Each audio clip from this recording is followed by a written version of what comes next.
I spent an awful long time, sort of like 3 or 4 years of my life, really just trying to find out what was in red blood cells and what was important in them. And I don't think those papers are very widely cited, but it was terribly satisfying. I mean, for example, we discovered that a polyamine called spermidine was terribly important, and it's sort of nature's version of the magnesium ion in a way. It's just a polycation, and finding that out was terribly satisfying, you know, because it took a long time and it wasn't sort of obvious how to get at it, and it's sort of odd, but it is solving these little problems. I mean, I think breaking problems down into manageable chunks, and sometimes, you know, the most things that looked like really important discoveries were terribly easy, and things which looked like should have been terribly easy were unbelievably hard and took years and years and years to figure out. Because on the whole, I mean, my impression, I don't know how widely this is shared, because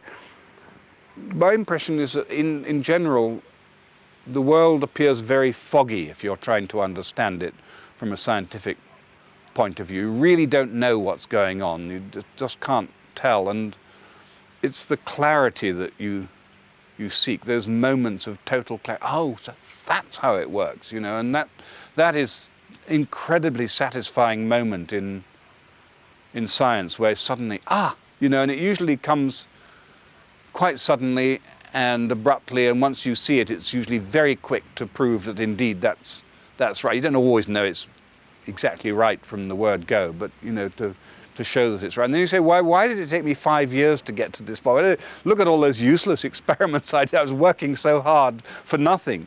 So why didn't I stay in bed or go on, take a vacation? But the answer is that unless you actually get out there and do it, you'll never achieve these moments of incredibly satisfying clarity.